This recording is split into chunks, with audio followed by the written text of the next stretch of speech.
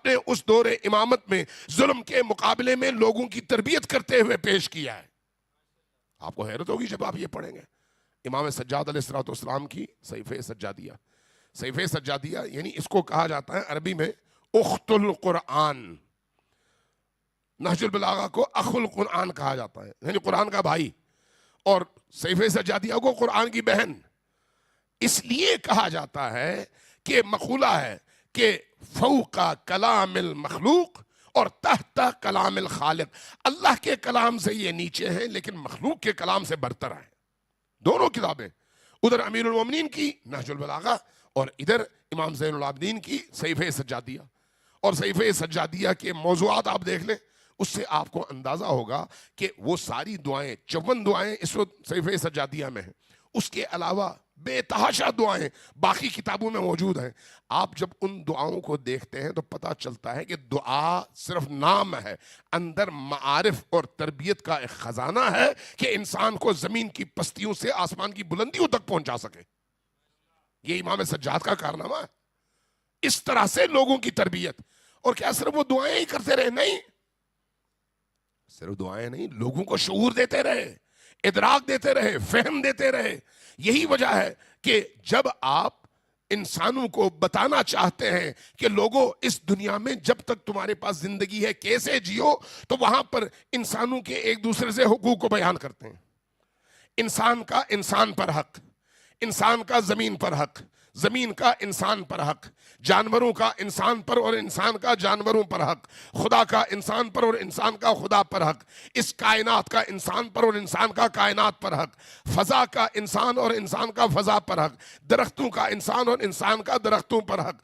یہ جو حقوق کے نام سے ان کی کتاب ہے، حقوق، رسالت الحقوق، کہ کس کا کیا حق ہے، اور اس حق کی ادائیگی کا نام دین ہے۔ اور یہ فکری طور پر وہی کام جو نبی کریم نے 23 سالہ محنت کے ذریعے سے انسانی معاشرے کی تربیت کر کے ان کو جس مقام تک پہنچانا چاہا، اسی ہدف کے لیے امام سجاد کبھی ان دعاؤں کا سہارا لیتے ہیں اور کبھی ان رسالت الحقوق کے سہارے سے انسان کو معرفت عطا کر کے اس کو ان بلندیوں تک پہنچاتے ہیں۔ یہ وہی تربیت ہے۔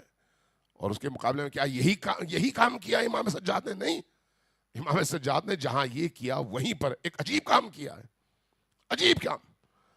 امام سجاد جب تک قید میں رہے تب بھی، اور جب نظر بند رہے تب بھی جد و جہد سے پیچھے نہیں ہٹے، اور جب قید سے رہائی پائی اور نظر بندی سے رہائی پائی تب بھی اپنے زمانے کے ان علماء سے بھی ان کا رابطہ تھا جو دربار کے تھے، دربار سے تنخواہیں لیتے تھے اور دربار کے مطابق فتوے جاری کرتے تھے۔ ان کو امام سجاد خطوط لکھتے، ان کی غلطیوں کی نشاندہی کرتے، نبی کریم کے فرامین یاد دلاتے، قرآن کی آیات یاد دلاتے، ان کو ذمہ داریوں کی طرف متوجہ کرتے، اور ان سے کہتے کہ اپنی دنیا آخرت کے مقابلے میں نہ خریدو، آخرت بیچو مت، ورنہ ادھر بھی ذلیل ہوگے ادھر بھی ذلیل ہوگے۔ یعنی دربار سے متصل ان مولویوں کو بھی ہدایت کے رستے پر لانے کے لیے امام خود بھی رابطے میں رہتے ہیں اور اپنے ساتھیوں کے ذریعے سے ان تک مکاتبات کے ذریعے سے اپنا پیغام بھی پہنچاتے۔ امام سجاد کی سیرت میں یہ ہے۔ اور صرف یہ نہیں، بلکہ جو لوگ امام سجاد کے دور میں تشیع سے وابستہ تھے، فکر امامت سے وابستہ تھے، فکر ولایت سے وابستہ تھے، در اہل البیت سے وابستہ تھے، امویوں کے ظلم اور ستم کی وجہ سے پوری دنیا میں پھیل گئے تھے، کوئی کہیں چلا گیا، کوئی کہیں چلا گیا۔ اب ان کو جوڑنے کی ضرورت تھی، اب ان کو آپس میں متحد کرنے کی ضرورت تھی، ان کے درمیان رابطے کی ضرورت تھی۔ امام سجاد نے، جن کو آپ بیمار امام کہہ کر ایک ہی لفظ سے معاشرے سے بالکل نکال دیتے ہیں اور کہتے ہیں بھئی وہ تو بیمار تھے، اسی امام نے اپنے ان شاگردوں کے ذریعے سے میسج پہنچا کر یمن میں، بالبک میں، شام میں، دمشق میں، حلہ میں، عراق میں، کوفہ میں، مدینہ میں، باقی تمام علاقوں میں، بصرہ میں، مختلف علاقوں میں جہاں جہاں امامت کے معتقدین موجود تھے، ان تک پیغام پہنچا کر دو عجیب کام کیے، دو عجیب کام۔ ایک یہ کہ ان سے کہا کہ ہر سال تم سب کو ایک مقام پر جمع ہونا چاہیے، اور اس مقام پر جمع ہو کر امامت سے بیعت اور اپنے آئندہ کے لائے عمل کے حوالے سے حکمت عملی بنا کر اٹھنا چاہیے ہر سال. اور دوسرا وہ جہاں پر آپ کو جمع ہونا چاہیے وہ کون سا مقام ہے؟ وہ مقام ہونا چاہیے جہاں پر انسان کا دل سب سے زیادہ اللہ کے قریب ہوتا ہے. جس کا تعین فرمایا وہ کیا ہے؟ وہ یہ ہے 40 کے دن کربلا کی سرزمین میں قبر حسین پر یہ سب جمع ہو، اور جمع ہونے کے بعد حسین ابن علی سے اپنی بیعت کی تجدید بھی کریں، اور اس کے بعد وہاں سے امام وقت سے لائے عمل لے کر پروگرام لے کر دنیا میں پھیلیں، اور جہاں جہاں مظلوم کی مدد ہو سکتی ہے اور ظلم کا مقابلہ کیا جا سکتا ہے وہاں پر اٹھیں، اور امام کے پیغام کے ذریعے سے اس راہ پر خود بھی زندہ رہیں، دوسروں کو بھی زندگی عطا کریں. آج جو آپ مشی کرتے ہیں اور 40 کے دن کربلا پہنچ کر امام حسین کی بارگاہ میں اپنی پیشانی زمین پر رکھتے ہیں اور شکر کرتے ہیں اور امام سے تجدید بیعت کرتے ہیں، اگر اس کی جڑیں آپ تلاش کریں امام سجاد کے اس دور تک پہنچتی ہیں. امام سجاد نے یہ کام کیا ہے، گھر نہیں بیٹھے، خاموش نہیں بیٹھے، کسی ظالم کی بیعت نہیں کی، کسی ظالم کے سامنے ایک لمحے کے لیے سر نہیں جھکایا، بلکہ جہاں جہاں ان تمام مظلومیتوں کے باوجود آواز اٹھا سکتے تھے وہاں پر آواز بھی اٹھائی، اپنی قوت کا اظہار بھی کیا، اور ہر صورت میں ظلم کے مقابلے میں خود بھی اور باقی تمام اپنے اصحاب کو بھی تیار کیا. ہاں اس کے ساتھ گریہ بھی کرتے تھے، اس کے ساتھ روتے بھی تھے، اس کے ساتھ عبادتیں بھی کرتے تھے، اس کے ساتھ ریاضتیں بھی کرتے تھے، اس کے ساتھ امام حسین علیہ السلام کو یاد کر کے، کربلا کو یاد کر کے اشک اور خون کے اشک بہاتے بھی تھے. یہ سارا کرتے تھے، لیکن میدان عمل میں کھڑے ہو کر، سو کر نہیں، الگ ہو کر نہیں، غافل ہو کر نہیں، دنیا سے کٹ کر نہیں. امام سجاد کے حوالے سے یہ معروف ہے، روایات میں ہے کہ کربلا کے بعد یہ جو باقی 35 سال ہیں جب تک زندہ رہے خون کے آنسو بہاتے رہے، خون کے آنسو، خون کے آنسو بہا کر امام سجاد روتے رہے. کوئی چھوٹی بات نہیں ہے خون کے آنسو بہا کر رونا، چھوٹی بات نہیں ہے. ہم رو نہیں سکتے خون کے آنسو بہا کر. خون کے آنسو بہانے کے لیے دل کا خون ہونا ضروری ہے، دل کا. اس لیے جب ہم تاریخ میں پڑھتے ہیں کہ امام سجاد زندگی کے ان باقی تمام سالوں میں گریہ کرتے رہے، تو بعض راویوں نے لکھا ہے کہ اکثر ہم نے دیکھا امام سجاد کی آنکھوں میں خون جاری ہوتا تھا. کچھ لوگ نجف میں آیت اللہ العظمیٰ حکیم کے پاس آئے، عرض کیا کہ ہم نے علماء سے سنا ہے کہ امام سجاد علیہ السلام جب تک زندہ رہے خون کے آنسو روتے رہے، کیا یہ حقیقت ہے کہ خون کے آنسو روتے رہے یا مبالغہ ہے؟ جب انہوں نے یہ بات سنی اپنا سر جھکا لیا اور کچھ دیر بعد پھر پھوٹ پھوٹ کر رو پڑے. جب رونا شروع کیا تو باقی لوگوں کے بھی آنسو بہنے لگے. کافی دیر روتے رہے، جیب سے رومال نکالی، اپنی آنکھوں پہ رکھا، آنسو پونچھے. پھر اس کے بعد جب رومال زمین پر رکھا تو سامنے والوں نے دیکھا اس رومال پہ جا بجا خون لگا ہوا ہے. جب خون پہ نگاہ پڑی تو پریشان ہوئے، کہا یہ کیا ہوا؟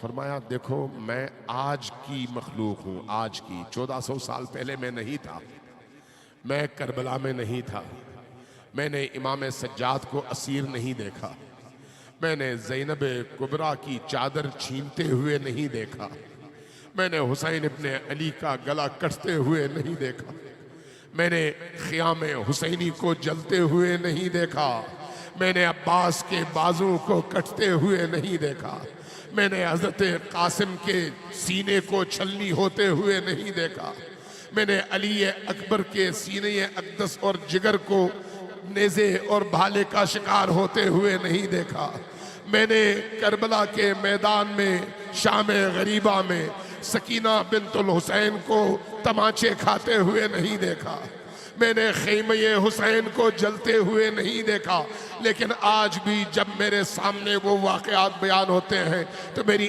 آنکھوں سے خون کے آنسو رواں ہو جاتے ہیں۔ امام سجاد نے تو یہ سارے مناظر اپنی آنکھوں کے سامنے دیکھے۔ جب انہوں نے خود اپنی آنکھوں کے سامنے دیکھے تو وہ اگر خون کے آنسو روئے تو تمہیں تعجب کیوں ہوتا ہے؟ کیوں تعجب ہوتا ہے تمہیں؟ منہال اصحاب امام سجاد میں سے ہیں، کہتے ہیں کہ میں مدینہ گیا، امام سجاد کے گھر پہ گیا، گھر میں موجود تھے، اجازت لی، مجھے بلایا گیا۔ جب میں گیا تو میں نے دیکھا امام سجاد کے سامنے ایک برتن ہے، برتن میں پانی ہے اور پانی کو دیکھ رہے ہیں اور مسلسل رو رہے ہیں۔ جب میں نے ان کو روتے ہوئے دیکھا تو میں نے عرض کیا، یا ابن رسول اللہ، کربلا کے واقعے کو گزرے ہوئے اتنے سال ہو گئے ہیں اور آپ اب بھی رو رہے ہیں؟ جیسے ہی میں نے یہ کہا، سید الساجدین نے میری طرف نگاہ اٹھائی، دیکھا اور فرمایا، منہال تم نے ہم پر بڑا ظلم کیا۔ میں نے عرض کیا، مولا میں نے کیا ظلم کیا؟ فرمایا، ذرا سوچو کہ حضرت یعقوب کے 12 بیٹے تھے، ان بیٹوں میں سے ایک ان کی نگاہوں سے اوجھل ہو گیا تھا، باقی بیٹے زندہ تھے۔ وہ جو اوجھل ہوا تھا وہ بھی زندہ تھا، مرا نہیں تھا، اس کو ذبح نہیں کیا گیا تھا، اس کے جسم پر گھوڑے نہیں دوڑائے گئے تھے، لیکن اس کے باوجود حضرت یعقوب پیغمبر تھے، اتنا روئے اتنا روئے اتنا روئے کہ ان کی آنکھیں سفید ہو گئی اور نابینا ہو گئی۔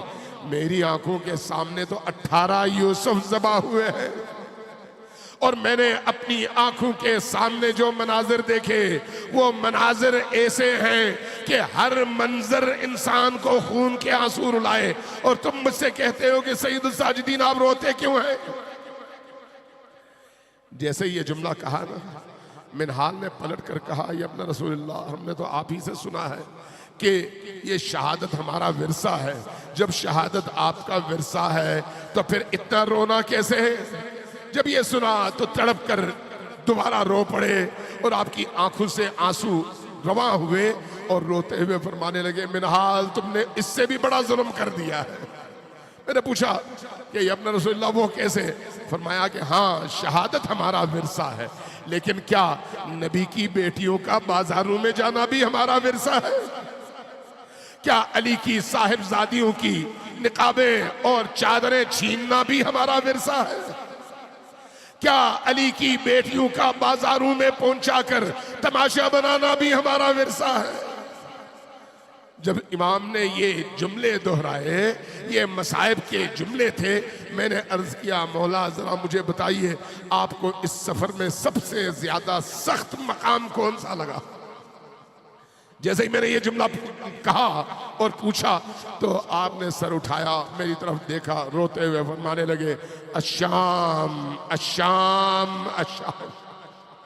میں نے پوچھا، مولا آیا شام اتنا سخت تھا؟ کیا ہوا تھا؟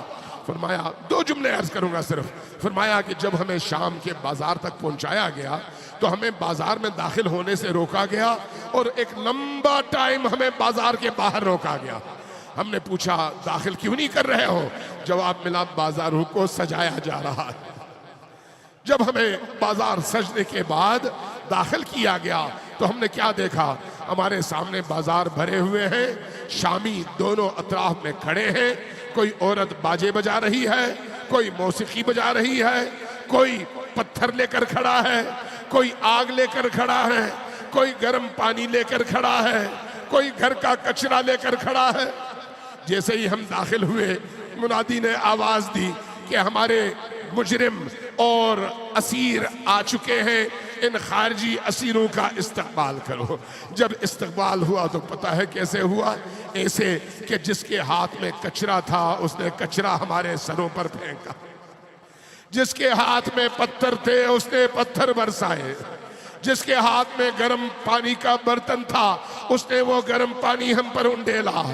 کچھ کے ہاتھ میں برتن تھے اور ان برتنوں میں آگ کے انگارے تھے، انہوں نے وہ آگ کے انگارے ہم پر پھینکے۔ تمہیں پتہ ہے کہ ہمارے تو ہاتھ پسے گردن بندھے ہوئے تھے۔ جب ہاتھ پسے گردن بندے ہوئے ہوں تو ذرا سوچو کہ آگ کے انگاروں سے ہم نے کیسے اپنے آپ کو بچایا ہوگا، پتھروں سے کیسے ہم نے اپنے آپ کو بچایا ہوگا۔